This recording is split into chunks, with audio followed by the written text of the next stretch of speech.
Welcome to the stage. Thank you, Rima. Well, thank you, everyone, for having me today. As Rima said, it's sort of a two-part talk, so it'll be myself and Matt Johnson, the CTO of GuardTime, coming in a bit. And whoops.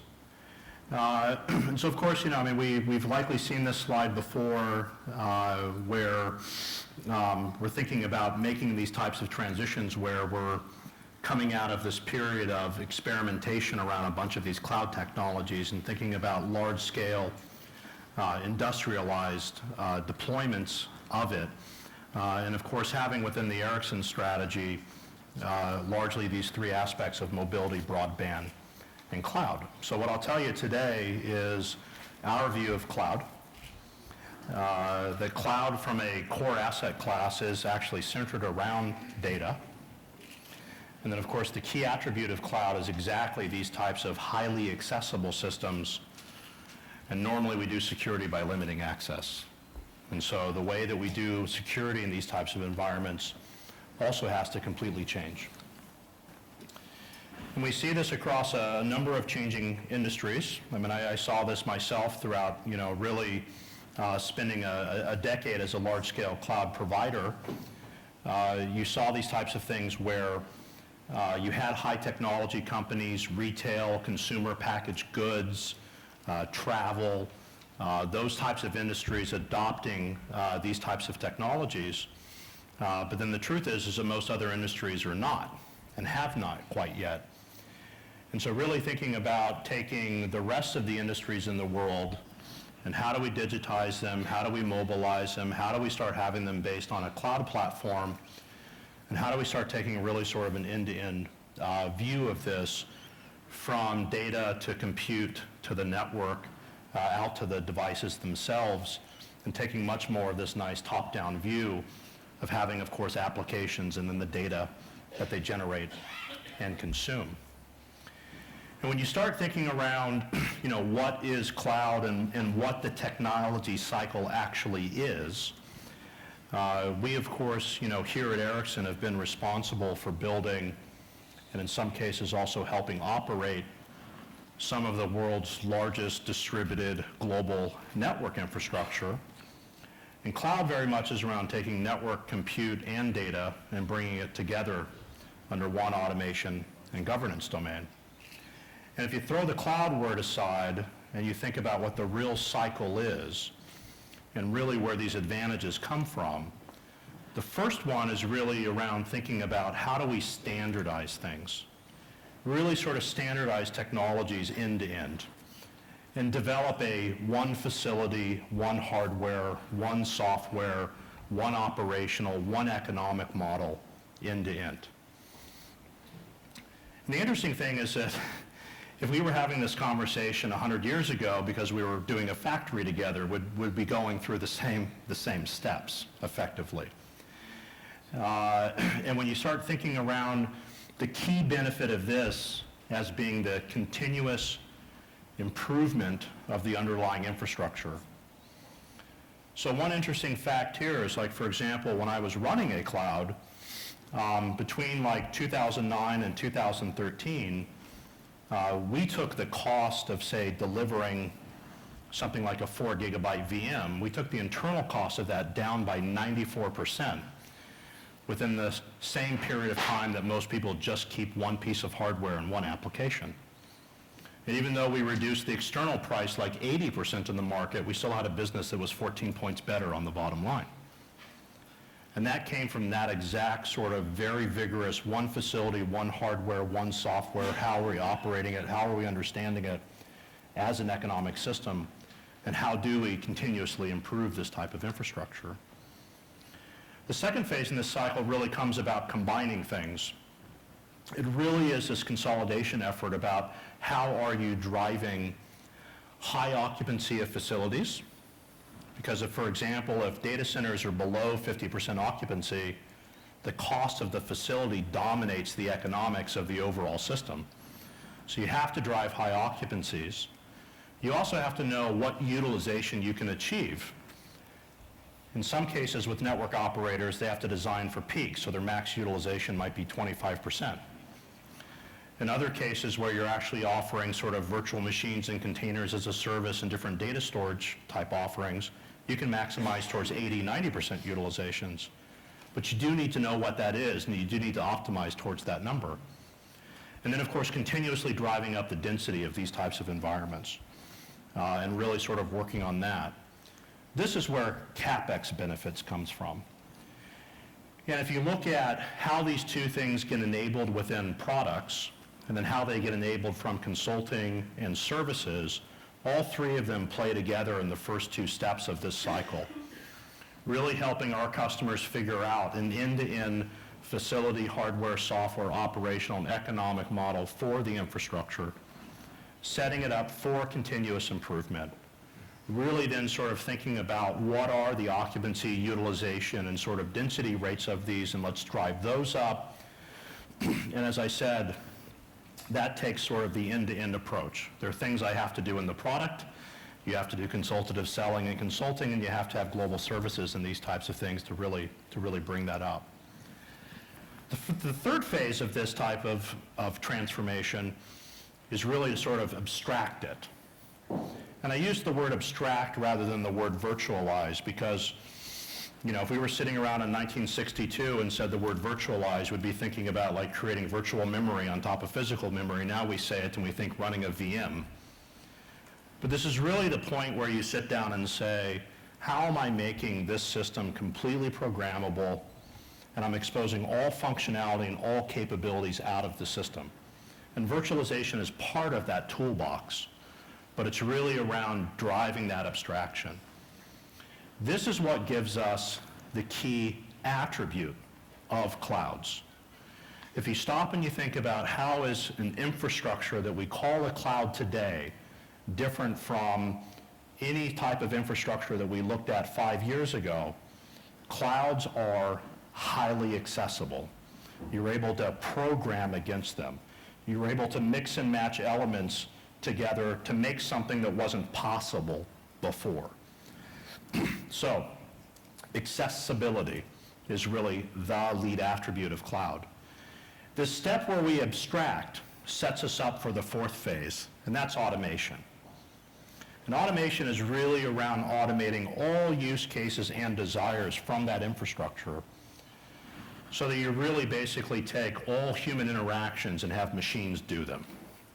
That requires a certain abstraction level, of course, and it requires that you fix your real estate problem beforehand. It requires you to have an end-to-end strategy around these things, because if you have a big heterogeneous mess, it's very difficult to automate.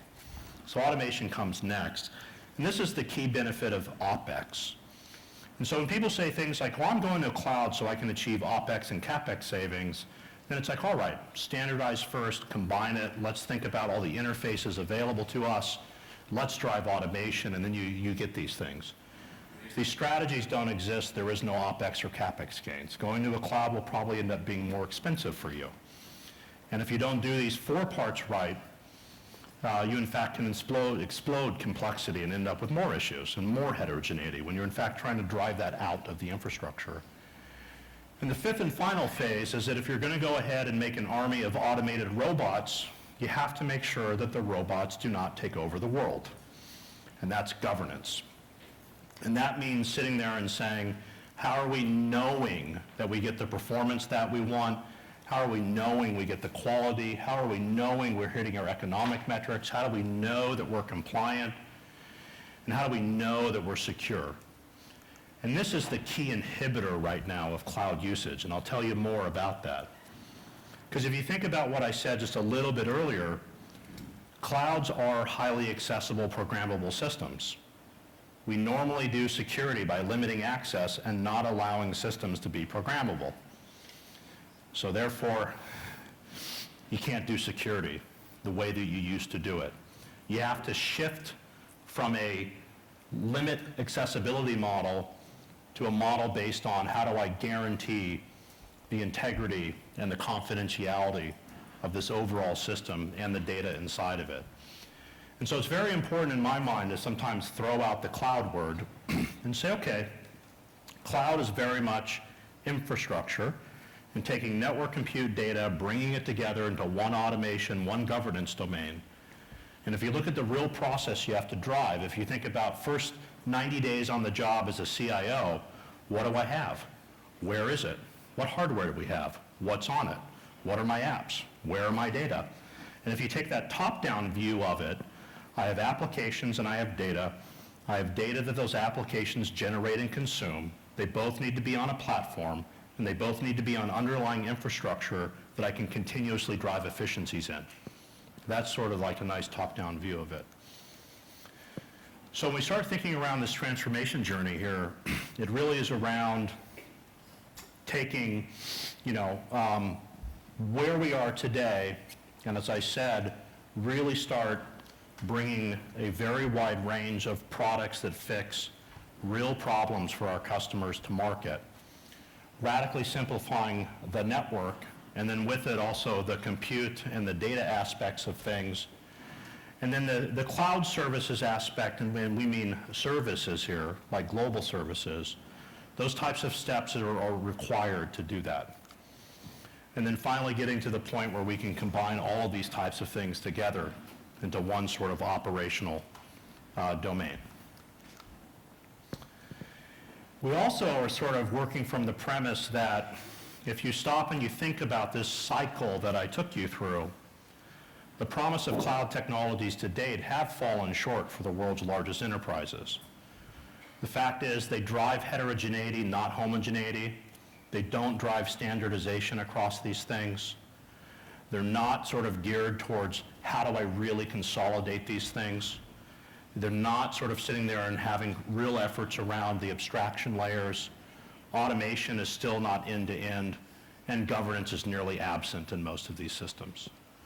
So we really sort of start thinking through there. The other thing that's interesting that we see is that when I think back a few years ago, if you actually went back to like 2010 and surveyed CIOs and CTOs of Global 2000, so all enterprises that are within that, and said, do you know what cloud is? They'd say, well, I think so. Are you using it? They would say, no. Are you planning on or have a strategy to begin to use it? And they all said, we're working on it. That was the majority of the responses. You go even in the last year and you say, do you know what cloud is? They say, yes. Are you using it? For about 10 to 20% of my workloads. Do you have a strategy to use it? Yes. Where do you think you're going to be? Probably about 60 to 80% of my workloads will be on what I would call a cloud environment. When you come in the next question and you say, okay, well, what's stopping you?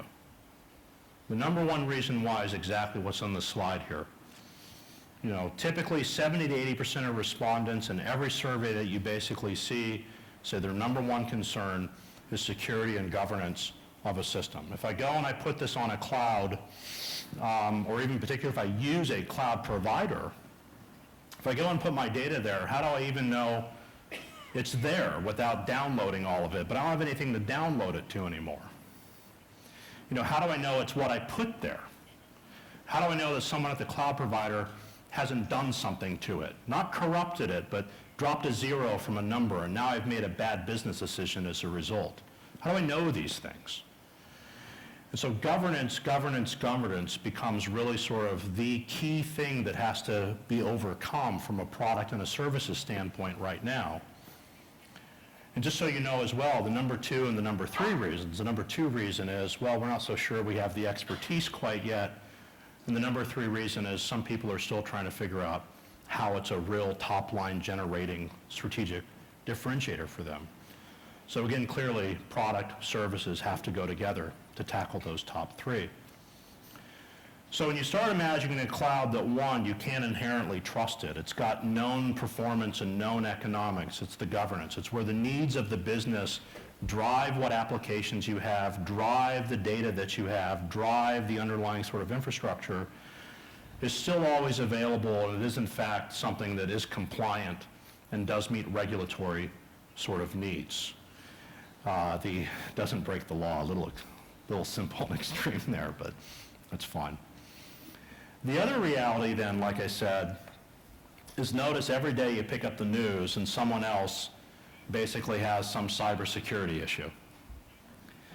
Because what we're doing, whether you think of it as cloud or the machine-to-machine or Internet of Things, or of course even the network society, where we're in fact connecting everything to everything and making everything sort of highly accessible, is, there are companies that didn't even realize their point of sale system was on the same network as their HVAC system, or that this could talk to that, and so on. And so if you start thinking about this, even from a public cloud provider standpoint, like the security posture that I really developed at one thing, where I had unknown people with minimally certified financial credentials running unknown workloads with access to hardware assets, that definition's identical to the definition of a compromised system. And so you have to shift your view of the world to this idea that everything just might actually be connected to everything. And there might in fact be this type of programmatic access to this that I didn't even realize was there. And so the way that we're sort of sitting there and trying to block access for protection is basically impossible. And these types of things like around breach and security issues is honestly inevitable. And so when we start thinking around taking really largely the traditional perimeter-centric that's really designed for on-premise IT infrastructure, it talks about hardened endpoints, it honestly has an illusion of sort of liability protection, and it imposes these types of controls that most people complain about slowing down the innovation within the company. If you switch now to an idea that what I need to do is give up the access limiting and start driving towards, well, how do I know my data's okay factually? How do I have guaranteed integrity of my data? And Matthew will talk more about that. I move to a data-centric model where we start thinking around an approach that's really actually designed from that perspective for an open, shared, cloud-type infrastructure. There is an assumption that there are billions of endpoints. It can actually start accommodating really sort of a global, fragmentation, which is natural because each country has their own laws.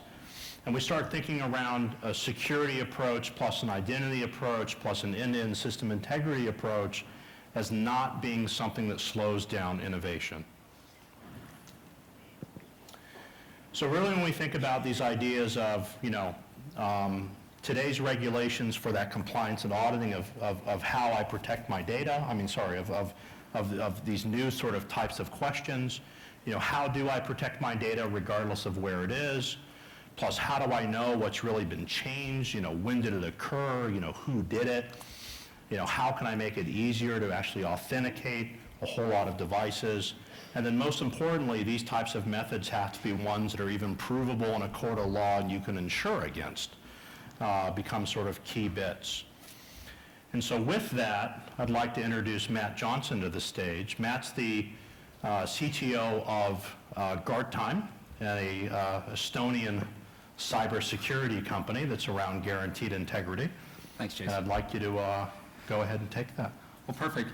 And thanks, Jason, for introducing me. Just in a little bit of a way of background, how I came into Guardtime. So for about the last 10 years, or I guess indeed 15 years, I've been traveling around the world and working with world governments and multinational corporations, in reality on kind of their largest kind of data breach challenges. These companies and these governments are spending incredible amounts of resources to fundamentally prevent the same problems that they've been experiencing again and again and again, and the model hasn't changed. The breach significance hasn't changed. Their corporate secrets, their private data, their crown jewels are continually exposed, and they keep asking the question, why? And as I sat down with Jason and kind of going through this new model, this new paradigm shift into a data-centric model, it really comes down to being able to ensure that your data has a number of empirical properties, have a number of provable properties, that you can develop some level of fundamental instrumentation where the data itself can be a witness as it travels through all the billions and all the millions of endpoints that exist today. And in reality, to bring that flexibility to cloud infrastructure And within the context of Ericsson's cloud offering, they're really doing that. They're bringing this data-centric model where every piece of data can act essentially as its own witness to prove the properties of time, identity, and authenticity. And so my journey in identifying some of these core technologies and these key technologies really ended up in Estonia, a place that I never expected to kind of visit. And so why Estonia? What's that? You do more than visit. I did more than visit. So in 2013, I traveled out to Estonia at the behest of a couple of governments to investigate a technology called keyless signature infrastructure. And in fact, how the Estonian government had implemented keyless signature infrastructure within their government cloud. And Estonia is kind of a unique society. So post-1992, they declared independence, and they're really the first society to really develop a government post-internet. And in developing that government post-internet, they have enabled all services electronically.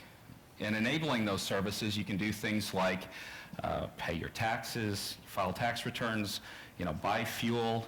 You can, everything from buying a movie ticket to interacting with government services to like register for land or register your car and so forth is all available online. There are no paper records.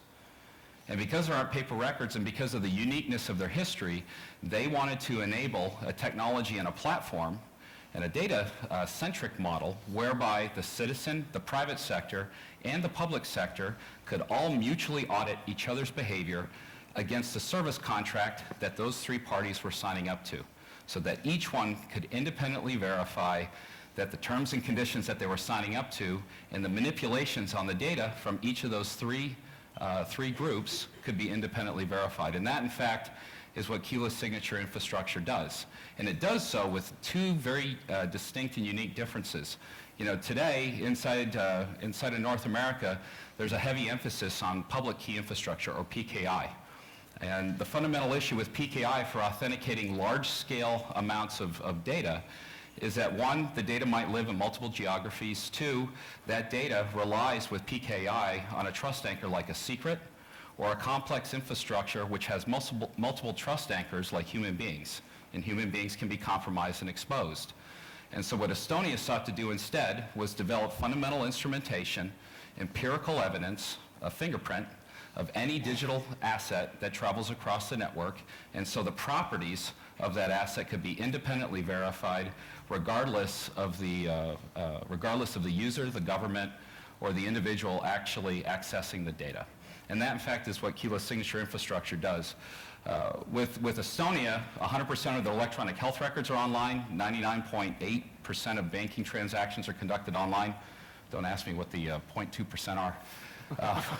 Over 1,000 government e-services are accessed using smart cards or mobile ID. Every Estonian citizen carries a PKI card, a unique identity credential, to access government services and indeed all sorts of commerce services throughout Estonia. They were subject to a massive nation-state cyber attack in 2007. The lesson learned on that cyber attack is that, one, because they had implemented the technologies that they did, they were able to extremely quickly and agilely react to that cyber event and ensure that critical nation-state resources and electronic services remained persistent even in the event of massive denial of service. The way that they were able to do that is because they had that fundamental instrumentation, that ability to actually empirically trust and understand the state of their important connection assets that actually enable their network in order to assure